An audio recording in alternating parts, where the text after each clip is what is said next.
한국은 북한을 거의 모든 영역에서 압도하고 있는데요. 이는 군사력 역시 마찬가지이며 육해공군을 통틀어 북한에 밀리는 전력은 단 하나도 없는 상황입니다. 하지만 유일하게 한국이 북한보다 대등하거나 냉정하게 말하면 약한 영역이 바로 미사일 전력과 핵전력이었는데요. 하지만 현재 한국은 한 단계 발전된 미사일 기술로 이러한 한계들을 극복하기 위한 노력하고 있습니다. 대표적인 것이 고위력 탄도미사일 개발 사업으로 이번 시간에는 한국형 고위력 탄도미사일에 대해서 살펴보도록 하겠습니다. 지난 2021년 한국군은 탄두, 무게 6탄두를 탑재한 미사일 실험에 성공했는데요. 한국이 표방했던 자주국방 달성을 위해 미사일 전력에 대한 투자와 연구가 진행되면서 북한의 비대칭 전력을 점차 따라잡아 왔습니다. 또한 국군 특유의 화력 지상주의 사상을 바탕으로 여기서 더 나아가 세계 최대 크기 탄두인 8탄두를 탑재한 미사일 역시 사실상 개발을 완료, 실전에 투입할 수 있는지 실험을 진행하고 있는 것으로 추측되고 있는데요. 지금까지 한국이 기술이 있음에도 이러한 연구를 지금까지 진행하지 못했던 이유가 있었습니다. 이는 한미 미사일 사거리 지침에 따라 대한민국이 운용하는 미사일의 중량과 사거리에 대한 제한이 걸려 있었기 때문인데요. 따라서 한국은 아무리 미사일 연구를 하여도 이를 실험하거나 실전에서 사용할 수 없었습니다. 다행인 점은 기존의 700kg이었던 미사일의 중량에 대한 제한은 2017년 3차 개점에서 삭제되었기 때문에 이때를 기점으로 한국은 탄도의 크기를 늘려 위력을 늘리려 한 것으로 보였는데요. 다만 사거리 제한은 마지막까지 1000km가 걸려 있었기에 이후 2021년 지침이 폐지되면서 이 역시 사라졌습니다. 한국 네티즌들은 이에 대해 한국이 이제 진짜 핵 빼고 다 한다는 의견을 보였는데요. 한국형 10뚝 탄두는 세계 최대 크기의 미사일 탄두로서 음속의 8배 속도로 날아가 지상을 타격할 경우 소염 전술핵 이상의 파괴력과 관통력을 보여줄 것으로 보이고 있습니다. 따라서 이를 통해 대부분 지하화된 북한의 갱도, 지휘부 또는 중국, 일본을 곧바로 타격하기 위해 이 미사일을 사용할 것으로 추측되고 있는데요.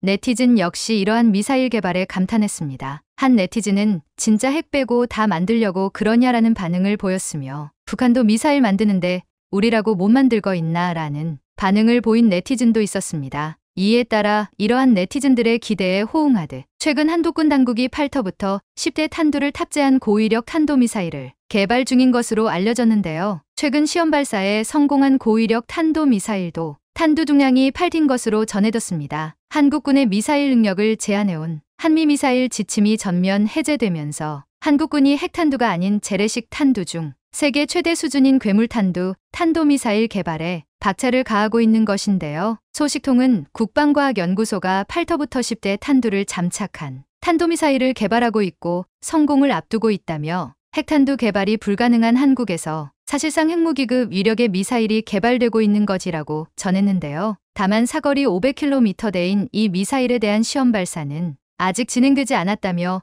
한국군은 추후 중반 시험 발사를 마친 뒤 2030년대 초 이 미사일을 실전 배치할 계획인 것으로 알려졌습니다. 앞서 한국이 시험 발사에 성공한 고위력 탄도미사일은 탄두 중량이 8대 달한다고 소식이 전했는데요. 이 미사일은 당시 550km 거리를 날아갔습니다. 당시 군은 재원을 비밀로 밝히지 않은 채 고위력 탄도미사일 발사 성공 사실만 공개했는데요. 당시 공개한 이 미사일의 발사 영상도 한국의 비밀이었기에 이전에 발사한 탄두 중량 2대 현무 개량형 탄도미사일 시험 발사 장면으로 대체했습니다. 한국군은 발사 장면을 비공개에 붙인 이 미사일보다도 탄두 중량이 1 이상 늘어난 미사일을 극기리에 개발하고 있는 것이라고 밝혔는데요. 고위력 탄도미사일 개발은 지하에 있는 적의 핵심 군사시설을 파괴하는 관통력을 극대화하기 위한 것으로 해석되고 있습니다. 한국군은 이에 따라 점차 미사일 폭탄의 중량을 늘려온 것으로 전해졌는데요. 최근 8대 달하는 재래식 탄두를 장착한 고위력 탄도미사일을 시험 발사한 데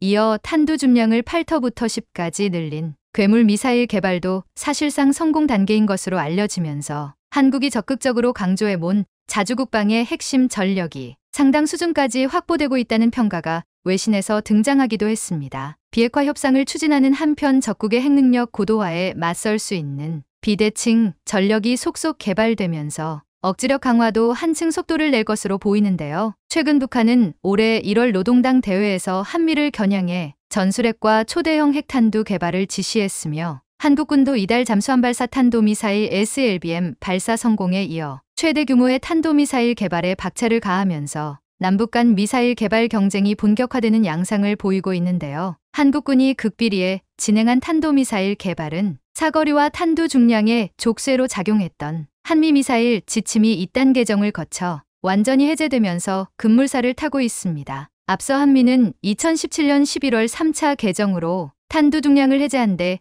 이어 최근 한미 정상회담에서는 마지막 걸림돌로 남아있던 사거리 제한 최대 1000km 11가지 풀었는데요. 이에 따라 한국군은 사거리와 탄두 중량에 아무런 구애를 받지 않고 탄도미사일을 개발할 수 있게 됐습니다. 소식통은 핵을 가질 수 없는 한국군으로선 재래식 탄두 중량을 극대화할 수밖에 없고 그 결과 세계 최대 수준의 고위력 탄도미사일 개발에 나선 것이라고 했는데요. 8터부터 10, 탄두를 장착한 탄도미사일은 500km대 사거리를 갖고 있는 것으로 알려졌습니다. 국방과학연구소는 8짜리 탄두를 탑재한 고위력 탄도미사일의 시험 발사에 성공한 만큼 8터부터 10대 탄두를 탑재한 탄도미사일의 시험 발사도 앞으로 무난하게 성공할 것으로 보고 있다고 밝혔는데요. 이 미사일의 위력은 구체적으로 알려지지 않았습니다. 하지만 최근 시험 발사된 탄두 중량 6개 탄도미사일도 충남 안흥시험장에서 550km를 날아가 제주 서쪽 해역 목표 지점에 정확히 탄착해 정확성도 입증된 것으로 알려졌습니다. 당시 ADD는 탄두 중량을 획기적으로 증대한 고위력 탄도미사일 개발에도 성공했다면서 이번에 개발된 미사일은 적의 핵심 콘크리트 건물 및 지하갱도 타격도 가능한 것으로 주요 표적을 정확하고 강력히 타격해 무력화할 수 있다고 밝힌 바 있었는데요. 이 때문에 지하 300m에 있는 것으로 알려진 북한 수뇌부의 벙커와 군 지휘시설 등을 겨냥해 관통력을 획기적으로 극대화한 미사일인 벙커버스터를 개발하는 수순에 한국군이 나선 것이라는 분석이 등장했습니다. 8터부터 10급 재래식 탄두를 실은 미사일이 음속의 6, 8배로 비행한 뒤 지상에 낙하할 경우 소형 전술핵 위력을 넘는 파괴력과 관통력을 발휘할 것으로 예상되는데요. 한국군은 이에 따라 20년대 중반터부터 2030년대 초 8터부터 10제 고위력 탄도미사일 전력화를 마무리할 계획인 것으로 전해졌습니다. 군사 전문가들 또한 전술핵 무기와 파괴력의 단순 비교는 어렵지만 고위력 탄도미사일 개발은 동북아에서 독보적인 군사적 억지력을 갖추겠다는 선언적 의미라고 분석했습니다. 다만 SLBM과 고위력 탄도미사일 등 신형 전략무기 개발이 남북 관계에 미칠 영향도 주목되고 있는데요. 앞서 전 정부 한국 대통령은 미국 뉴욕에서 열린 임기 내 마지막 유엔 총회에서 종전 선언을 제안했는데요. 이에 대해 북한은 이른바 대북 적대시 정책 철회를 전결 조건으로 내걸었습니다. 그러면서 한국군의 SLBM 발사를 무리를 겨냥한 것이라고 비난했는데요. 북한이 자신들의 탄도미사일 발사 등 핵무기 개발을 정당화하기 위해 앞으로도 한국군의 전략무기 개발을 비난하고 나설 가능성이 제기되고 있습니다. 이는 북한 뒤에 숨어서 조종하는 중국의 속내 또한 마찬가지인데요. 이들은 모두 한국군이 강해지는 것을 원치 않는 입장입니다. 그러나 한국군의 미사일 개발에 있어 족쇄로 여겨졌던 한미 미사일 지침이 42년 만에 역사 속으로 사라짐에 따라 미사일 사거리 제한 완전 해제로 미사일 주권을 온전히 회복하게 된 한국은 사거리에 구애받지 않는 중장거리 탄도미사일을 군사 정찰 위성을 수시로 쏘아올릴 수 있는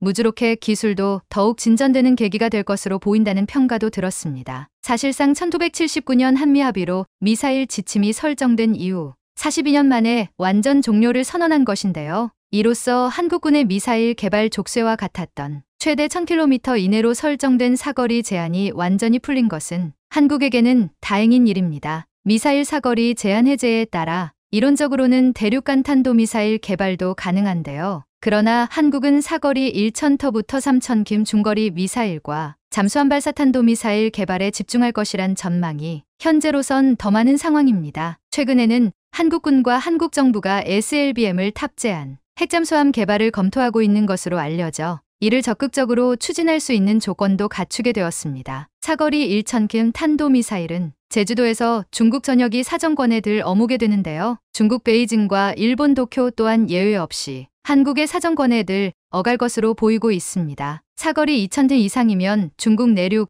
그 어느 곳이든 도달할 수 있는데요. 한국군은 이미 세계 최대급 탄두 중량을 자랑하는 괴물 미사일 현무 개발에 성공한 만큼 이론상 단시간 내 사거리를 늘릴 수 있을 것이란 분석이 지배적인 상황입니다. 현재 미국의 움직임이 심상치 않습니다. 최근 백악관 내에서 미국이 핵 선제 공격 금지 정책을 고려하고 있다고 전해지는데요. 이에 미국의 민주주의 동맹들은 난리가 난 모습을 보이고 있습니다. 조 바이든 대통령의 핵 선제 공격 금지 정책은 사실상 미국이 해구산을 걷어가겠다는 의미이기에 민주주의 진영 동맹들은 자신들의 안보에 대해 심각하게 걱정하고 있습니다. 그런데 민주주의 진영이 아닌데도 이번 미국의 결정에 근심이 태산 같은 국가가 있습니다. 바로 중국인데요. 미국이 해구산을 걷어가겠다면 쌍수 들고 좋아해야 할 중국이지만 오히려 더 불안해하고 있습니다. 그 이유는 미국의 정책 때문에 한국이 위기에 몰렸고 위기에 몰린 한국은 더 강해진다는 것입니다. 이는 단순히 뜬금없는 이야기가 아니라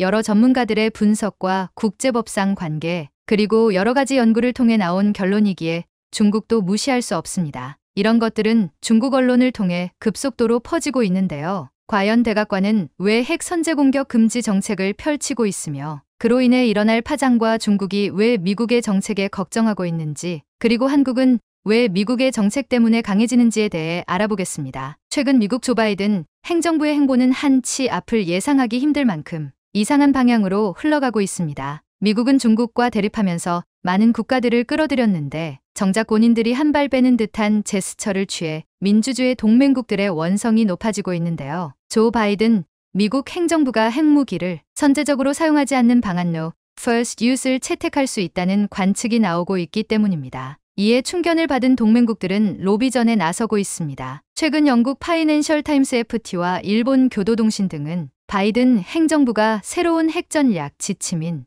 핵태세 검토 보고서 NPR를 작성하고 있다고 보도했는데요. 미국 당국 연내 NPR 보고서를 마무리할 계획인 것으로 알려졌습니다. 이와 관련해 FT는 2명의 소식통을 인용해 의뢰 초 미국 측이 동맹국들의 핵무기 정책 변화와 관련한 질문지를 보냈고 이에 대한 동맹국들의 응답은 압도적인 반대 의견이었다고 전했습니다. 향후 미국이 핵전략에 변화를 준다면 어떠한 방식이라도 부정적인 영향을 피할 수 없다는 이유에서였습니다. 특히 동맹국들은 미국 당국이 선제 불사용로 First Use나 단일 목적 Sole Purpose 정책을 채택하는 상황을 가장 우려한다고도 매체는 지적했는데 이럴 경우 미국이 동맹국에 제공하는 핵심적인 군사 억지 전략 중 하나인 해구산의 가치가 현저히 낮아지기 때문인데요. 선제 불사용 정책이란 미국이 핵무기를 선제적으로 사용하지는 않겠다고 선언하는 것이며 단일 목적 정책은 미국을 공격한 상대 적국에 보복하거나 적국이 미국을 직접 공격하는 것을 단념시키기 위한 목적에서만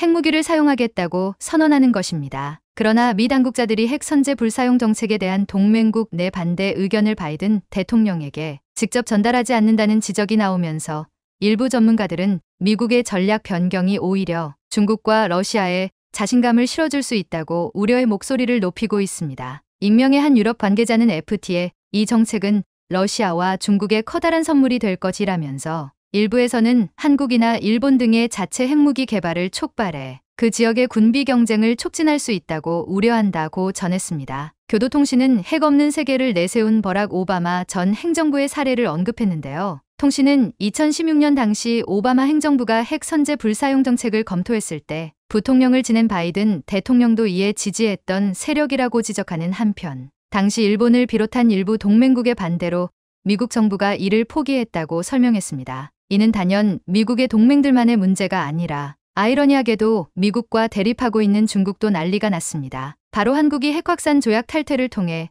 독자 핵무장할 것을 우려하고 있는데요. 최근 미국 학계와 정치권에서 한국의 핵무장 찬성 목소리가 높아지고 있기 때문입니다. 얼마 전 미국 다트머스대 제니프 린드와 데릴 프레스 부부 교수는 북한의 핵무기 위협 앞에 전전긍긍하는 한국의 신의 한 수를 가르쳐 주었습니다. 그들은 한국과의 인터뷰에서 명백하게 한국은 핵확산 금지 조약 기구인 NPT에서 탈퇴하고 독자적 핵 개발을 하여도 국제법상 제재받을 이유가 없다는 파격적 주장을 했습니다. 이들 부부는 이보다 앞선 10월 7일 워싱턴 포스트의 부부 공동 기고문을 통해 한국이 핵무기를 만들어야 하나라는 주제를 던져주었는데 한국은 독자 핵무장에 나서고 미국은 이를 지지해야 한다는 파격적 주장을 했는데요. 그 이후의 분석에서 한국은 미국이 원하는 만큼 중국에 맞설 생각이 없고 미국은 북한의 핵 공격을 당하면서까지 한국을 지켜주기 어려움에 처해 있다면서 이런 상황을 극복하기 위해서는 한국의 독자적 핵무장이 생존이라고 제시했습니다. 그러면서 정당하게 핵무장을 이룰 수 있는 방법에 대해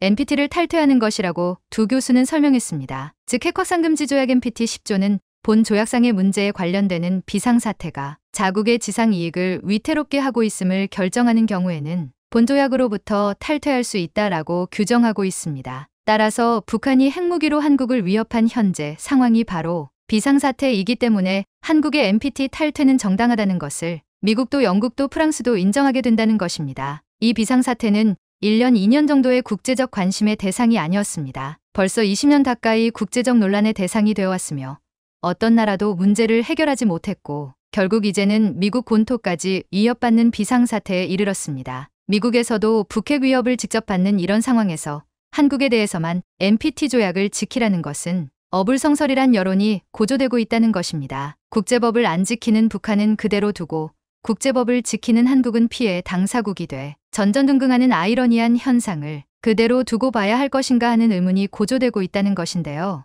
NPT 규약에는 국제법을 잘 지키는 회원국이 비상사태에 직면했을 때 탈퇴할 수 있다고 했는데 한국이 바로 여기에 해당한 나라입니다. 인터뷰에서 어떻게 WP에 기고하게 되었나 라는 한국 측의 물음에 프레스 교수는 세계 9개 핵무기 보유국 중 한국보다 큰 외부적 안보 위협에 직면한 나라는 없다라며 한국은 불과 60km 거리의 핵보유국의 위협에 노출되어 있다고 말했습니다. 그렇기에 한국의 핵보유는 합법적일 수 있다고 덧붙였는데요. 그들은 이때까지 핵위협에 떨고 있으면서도 핵무기 개발하지 않은 것이 도리어 이상한 일이라며 상식을 가진 나라라면 한국의 핵보유를 비난할 나라는 지구상에 없다고 말했습니다. 또한 린드 교수는 국제사회에서 한국은 매우 좋은 위치에 있다. 다른 국가들은 한국과 협력하고 한국 문화를 사랑한다. 한국은 자유민주주의 국가로 알려져 있다. 한국은 이미 국제법을 중시하는 나라들의 존중을 얻고 있다. 핵무기를 필요로 한다는 사실을 이해하기 어렵지 않을 것이라고 했습니다. 방위적 측면에서 객관적 군사력을 비교한다면 한국은 비핵 국가이면서도 상당히 강한 군사력을 가진 나라입니다. 그러나 전쟁이 나면 한국은 재래식 무기로,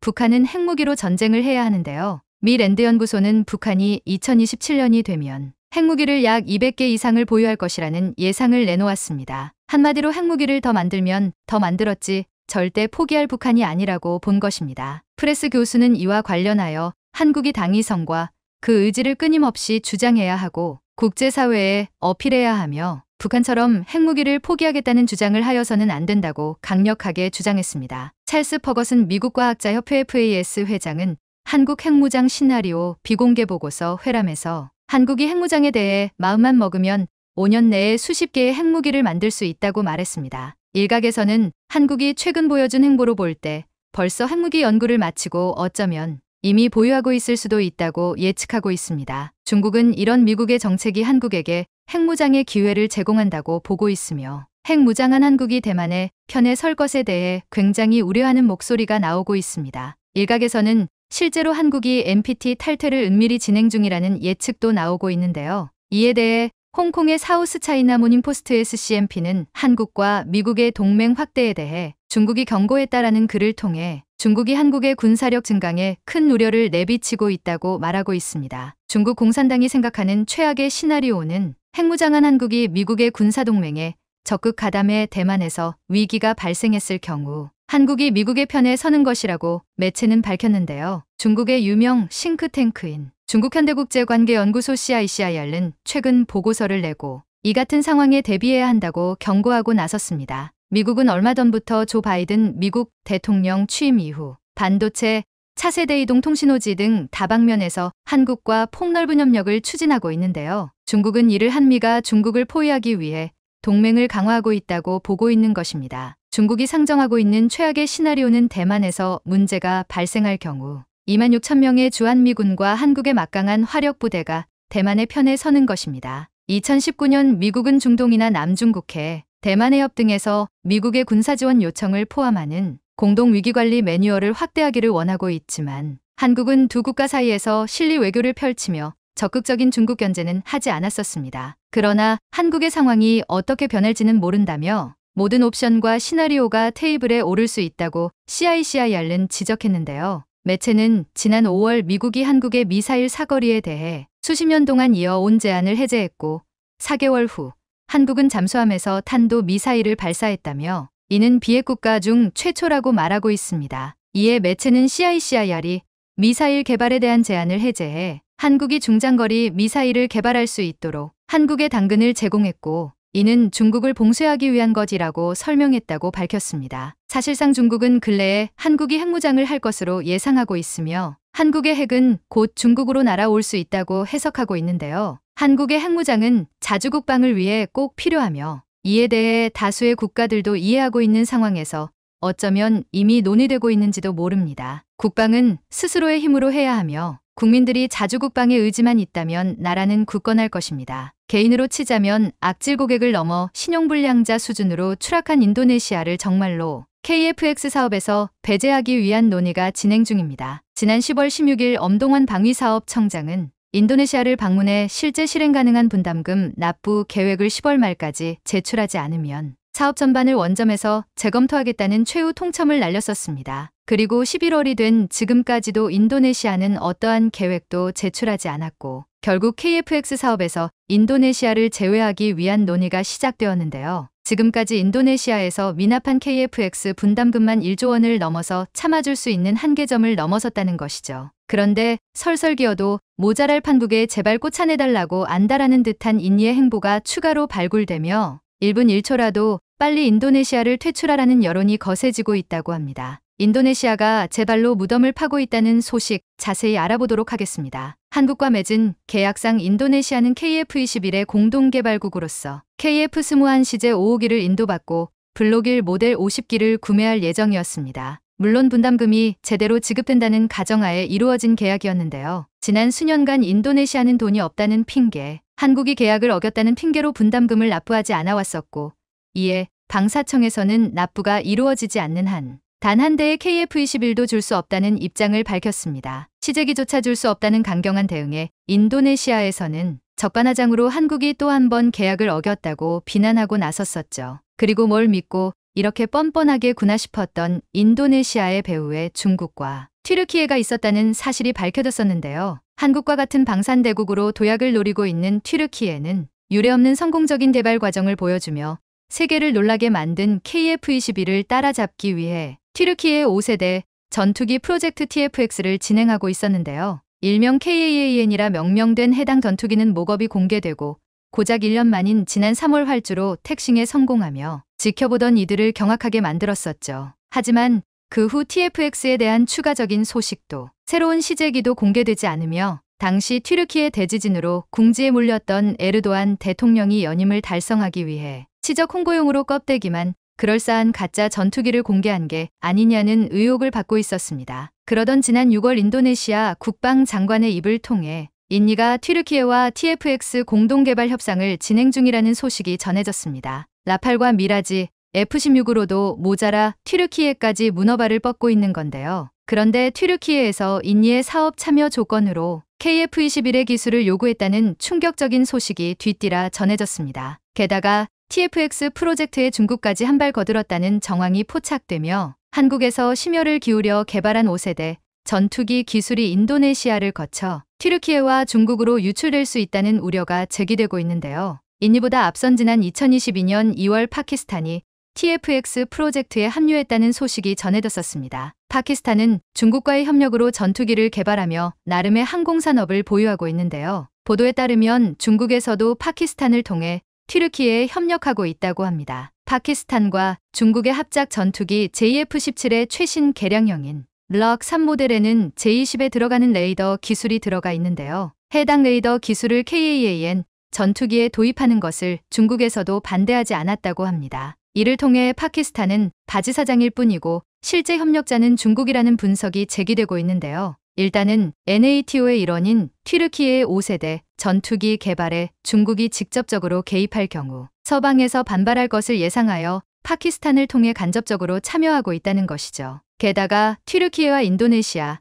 중국 세 국가의 방산협력은 이번이 처음이 아니었습니다. 지난해 11월 인도네시아는 튀르키예에서 개발한 탄도미사일 KHAN을 도입하기로 결정했다고 발표했습니다. 그런데 이 튀르키예제 탄도미사일의 원형을 찾아보니 중국제 탄도미사일 B611이 튀어나왔는데요. 알고 보니 KHAN 미사일은 튀르키예가 중국과 손을 잡고 개발한 미사일이었던 것이죠. 또한 KHAN 미사일이 공개되고 유일하게 구입한 국가가 인도네시아라는 점에서 이 세 국가의 관계가 겉으로 보이는 것 이상으로 끈끈하다는 사실을 추정해 볼 수 있습니다. 때문에 TFX에 인도네시아가 협력하게 된다면 인도네시아에 넘어간 KF-21이 낱낱이 분해되어 국내 연구진들이 개발한 기술들이 전부 튀르키예와 중국으로 넘어가지는 않게 될까 걱정하지 않을 수 없는데요. 아무리 그래도 국제사회의 일원으로서 정당한 계약을 위반하고 자국 안보와도 직결되어 있는 군사기술을 팔까 싶지만 지금까지 인도네시아가 보여준 행보를 생각한다면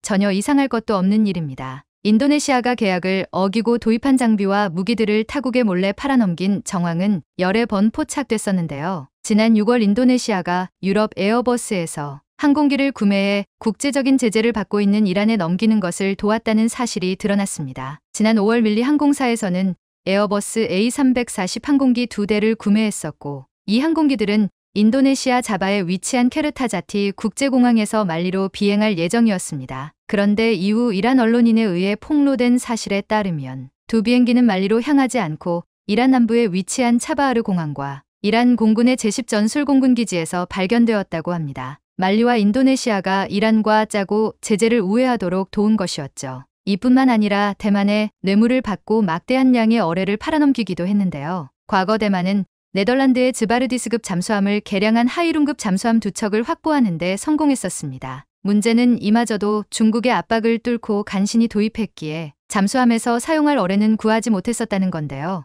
대만이 찾은 해결책은 그 당시에도 상도덕이라고는 없었던 인도네시아였습니다. 인도네시아는 독일의 209급 잠수함을 도입하면서 SUT 중어뢰의 라이센스 생산 권한까지 획득했었습니다. 물론 제3국에 대한 수출 금지 조항이 계약서에 분명 명시되어 있었지만 당시 독재자 수하르토 대통령이 집권하고 있었던 인도네시아는 그런 건 신경 쓰지 않고 대만에서 막대한 뇌물을 받고 SUT 중어뢰 200발을 대만에 넘겼습니다. 이후 사실이 드러나며 독일은 인도네시아에 SUT 중어뢰 부품 공급을 중단했고 인도네시아의 국제적 신용도가 또 한 번 추락하는 순간이었습니다. 그리고 잘 알려지지 않은 이야기이지만 한국 역시 인도네시아의 뒤통수를 맞아 국산 무기를 통째로 빼앗긴 적이 있었는데요. 지난 2020년 이란에서 무기박람회를 개최했었는데 회장에서 우리 군이 사용하는 K7 기관단총이 등장하며 발칵 뒤집어진 사건이 있었습니다. K7은 순수 국내 기술로 만들어진 소음 기관단총이며 이란은 북한에 몇 안 되는 우방국이기에 절대 팔았을 리 없었는데 난데없이 이란 한복판에서 발견된 것이죠. 만약 K1K2 소층과 같이 대량 생산되고 해외에 많이 수출됐었던 총기라면 그려려니 했을 텐데 K7은 육군 특수전사령부, 해군 특수전전단 등 국내 특수부대에 공급하기 위해 소량 생산되어 현역 장병들조차 쉽게 구경할 수 없는 희귀한 장비입니다. 이런 총기를 도대체 이란이 어떻게 입수하였는지 우리 군 관계자들도 당혹을 금치 못했었는데요. 총기의 모양을 보고 북한에서 제작한 K7 복제품이 아니냐는 추측이 제기되기도 했었지만 군 소식통은 이란에 전시된 K7은 복제품이 아니라 실제 장비로 보인다며 군 소식통은 이란에 전시된 K7은 복제품이 아니라 실제 장비로 보인다며 이에 정부 관계자는 범인이 인도네시아일 수 있다는 의견을 제시했는데요. 과거 인도네시아에 수출됐었던 K7이 음성적인 경로로 이란에 흘러들어갔을 가능성이 있다. 앞서 이란의 항공기 밀수에도 가담했던 인도네시아이기에 총기 밀수 정도야 이제는 놀랍지도 않은데요. 이렇게 이란에 흘러들어간 K7은 이란에서 복제하여 대놓고 제식 총기로 사용되고 있으며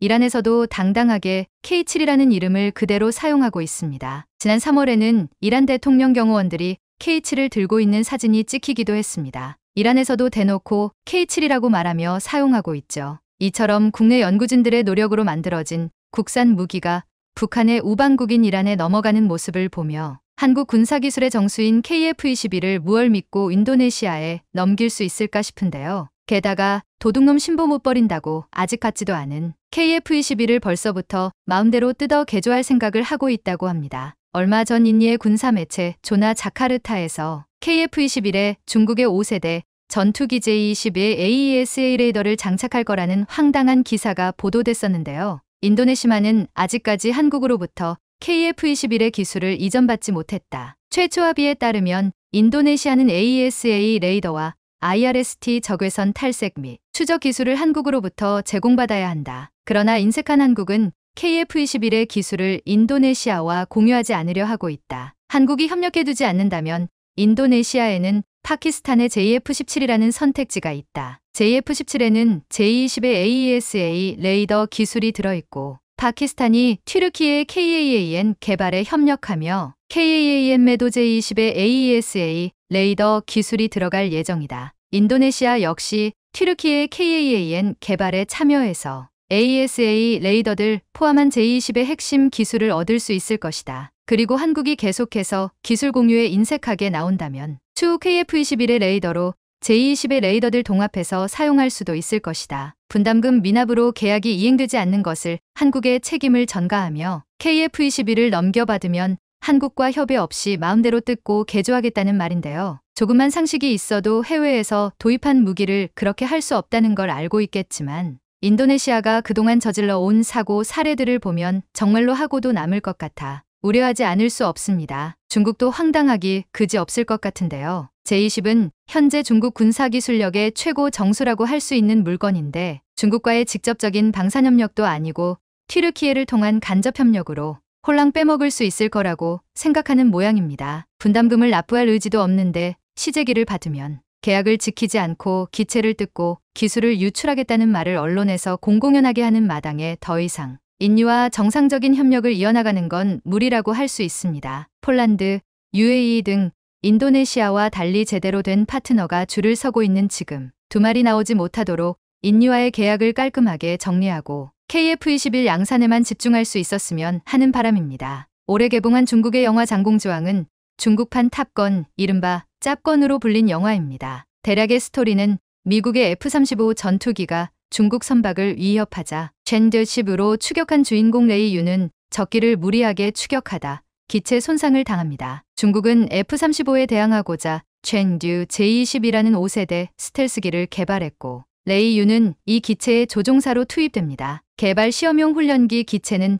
엔진 문제로 트러블이 발생하여 시험비행 조종사 팅이 추락으로 사망하고 레이유는 남아 프로그램을 완성하기로 다짐하는데요. 엔진을 탑재한 J-21이 새 때와 충돌해서 살아남고 이로써 기체가 양산될 수 있다는 것을 증명합니다. 이런 우여곡절 끝에 개발된 J-20 기체로 드론들을 격추시키고 F-35를 쫓아내어 중국 공군의 자존심을 세웁니다. 즉 중국의 J-20 전투기로 미국의 F-35를 쫓아낸다. 이런 내용입니다. 한마디로 거의 판타지에 가까운 스토리를 가진 영화인데요. 이 영화는 개봉이 한 차례 미뤄졌는데 탑건이 매버릭이 높은 완성도로 흥행에 성공하자 장공주왕의 CG와 그래픽이 너무 허접해 재작업을 위해 개봉을 미뤘다는 이야기가 있습니다. 짝등이지만 중국이 개봉을 미루면서까지 정성을 들인 이유는 이 영화를 제작한 곳이 바로 중국 공군이기 때문입니다. 예상대로 이 영화는 중국 내에서만 흥행에 성공하며 집안 잔치로 마무리를 짓게 됩니다. 그렇다면 중국의 최신형 스텔스기 J-20의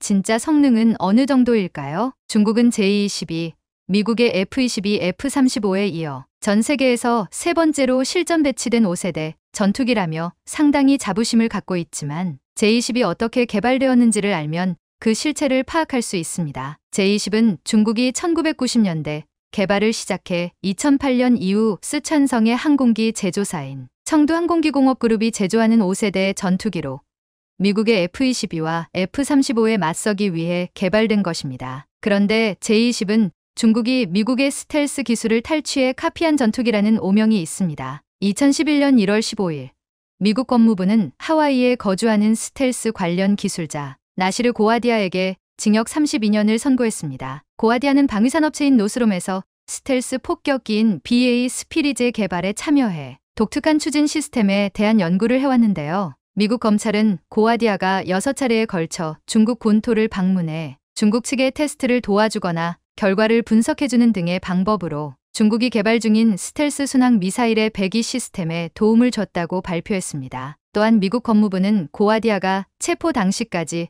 중국 정부로부터 최소한 11만 달러, 1억 2천만 원을 받았다고 밝히면서 이외에도 기밀로 분류되던 BA 폭격기 관련 정보를 넘겨주거나 돈 세탁, 탈루 등의 혐의에 대해서도 유죄가 인정되었다고 밝혔습니다. 전문가들은 중국의 J-20도 이와 같은 경로를 통해서 미국의 스텔스 기술이 중국으로 유출되어 중국이 개발할 수 있었을 것이라고 추정합니다. 일각에서는 제20에 들어간 스텔스 기술은 옛날 격추된 적이 있었던 F-117의 잔해를 조사하여 제작되었다고 주장하기도 합니다. 한편으로는 방위산업 관련자나 군사 전문가들은 격추된 F-117의 기술이 유출되었을 가능성보다는 미 GMFI의 기술이 대부분 계승된 것이 지금의 제20일 것이라고 주장하기도 합니다. 결국 제20은 여기저기서 기술을 모아 카피한 전투기인데요. 수출 규제로 인해 레이더, 엔진 핵심 부품을 수급하지 못해 중국이 자체 개발로 선회하게 되면서 성능은 측정조차 불가능한 상황이라는 것이 정설입니다. 어쨌든 미국이 아시아 지역의 한국,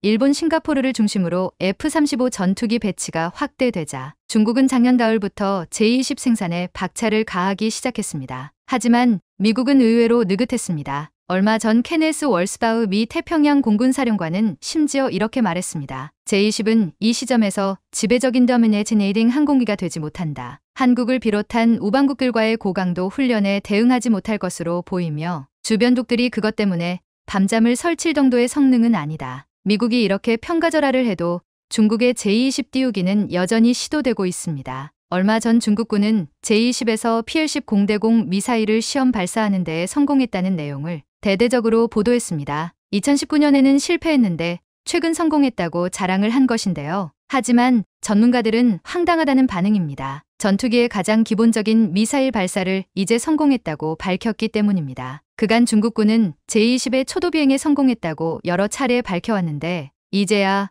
기본적인 미사일 발사에 성공했다고 하는 것은 결과적으로 제20이 지금까지 공대공 미사일을 발사할 수 없는 전투기였다는 이야기가 되는 것이기 때문입니다. 즉, 다시 말해 지금도 미사일 발사를 안정적으로 하기는 어려운 실험 단계 수준이라는 이야기가 되는 것입니다. 그럼에도 중국은 성능을 개량하기 위해 연구에 매진하길보다는 양산에 초점을 맞추고 있습니다. 일단 많이 찍어내고 보자는 것입니다. 얼마 전 미국 싱크탱크 제임스타운 재단의 안드레아스 루프렛 연구원은 최근 출고된 중국 제20 전투기들의 기체 번호를 분석한 결과 이 전투기가 연평균 120대라는 엄청난 속도로 생산되고 있다고 지적했습니다. 이 이야기는 곧 제20의 연간 최대 생산 능력이 60터부터 80여 대에 달한다는 뜻이고 2025년이면 제20의 수량이 500대를 넘어선다는 뜻입니다. 놀라운 수준의 속도전입니다. 반면 미국은 2023회계연도 예산으로 공군해군 해병대용 F-35 전투기 61대를 구매했는데요.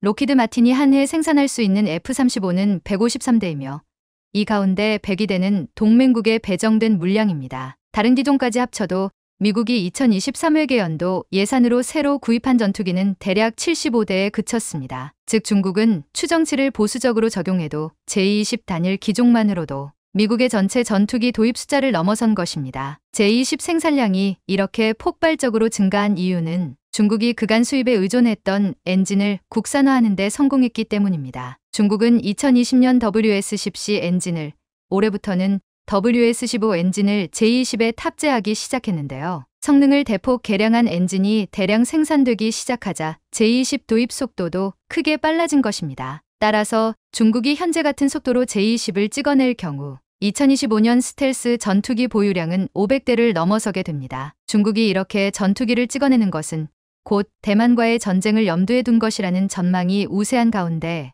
이 때문에 미국에서는 여야 막론하고 더 많은 국방비를 투자해 중국의 도전에 맞서야 한다는 주장이 이어지고 있습니다. 일본 역시 국방비를 단번에 2배로 증액해 군비 증강 폭주를 시작했습니다. 하지만 미국은 중국의 이런 폭주를 가만히 보고 있지는 않았습니다. 해결책을 만들어서 대만에 제공해버렸습니다. 미국이 5억 달러 규모의 F-16 전투기용 적외선 탐색 추적 장비 IRST를 대만에 판매하기로 한 겁니다. 중국은 이 발표가 나온 다음 날 전투기와 전폭기, 조기 경보기, 무인기 등을 대거 대만 해협에 보내 한바탕 무력 시위를 벌였습니다. 또 중국 외교부와 국방부 대변인도 강경한 어조로 미국의 대만에 대한 추적 장비 판매를 취소하라고 요구했습니다. 중국이 왜 이렇게 민감하게 반응한 것일까요? 이유는 미국의 대만에 팔기로 한 장치, 즉 F-16에 장착되는 적외선 탐색 추정 장비가 중국 스텔스 전투기 제-20을 탐지할 수 있기 때문입니다. 중국은 그동안 수시로 제-20을 대만 해협에 출동시켰고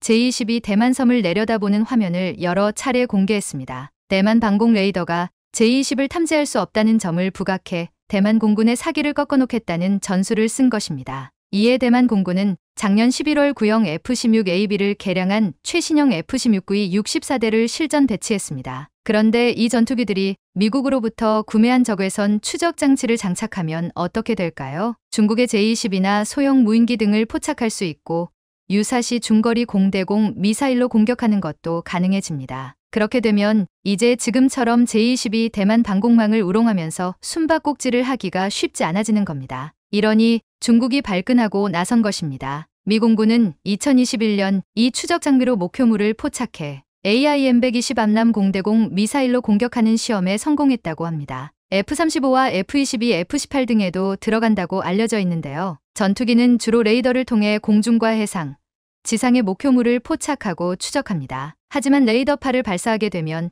아군 전투기 위치도 상대에게 노출하게 되죠. 하지만 이 적외선 탐지 추적 장치 IRST는 레이더와 달리 외부에서 나오는 적외선 신호를 수동적으로 수집합니다. 스스로 신호를 내보내지 않는 만큼 위치 추적 사실을 숨길 수 있죠. 또 레이더와 달리 전자전 교란에도 영향을 받지 않는다고 합니다. 스텔스기는 레이더에 노출되는 기체 면적을 최소화해 위치를 숨기지만 엔진 배기구 등에서 나오는 열까지 완전히 제거할 수는 없습니다. 이 엔진 배기열 등을 통해 상대편 전투기를 포착하는 장비가 바로 IRST인 것입니다. 미국이 대만에 제공할 것으로 예상되는 IRST-21은 탐지거리가 70터부터 80km로 원거리에서 제-20을 포착해 공대공 미사일로 공격할 수 있다고 합니다. 미국은 사실 중국을 의식해 그동안 대만에 대한 최신 전투기와 장비 판매를 꺼려왔습니다. 워낙 군사력 차이가 큰 만큼 정면 대결을 하는 것보다 중국군의 대만 상륙 저지에 유용한 대한미사일 등 비대칭 무기를 대량 비축할 것을 권고해왔습니다. 그랬던 미국이 IRST를 공급하는 쪽으로 입장을 바꾼 건 유사시 대만 공군 전력을 최대한 활용하겠다는 의도로 보입니다. 이번 무기 판매는 2021년 조 바이든 대통령 취임 이후 11번째입니다. 과거 1터부터 2년에 한 번씩 팔았는데 이제는 1년에 3터부터 4회꼴로 무기를 제공하고 있습니다. 중국의 대만 침공이 가까워진 것으로 보고 대응 강도를 한껏 끌어올리고 있는 것인데요. 중국이 아무리 전투기를 찍어내는데 골몰해도 이처럼 미국의 첨단 시스템을 만들 수 없는 한 두 나라의 격차는 쉽게 좁혀지기 어려울 것입니다.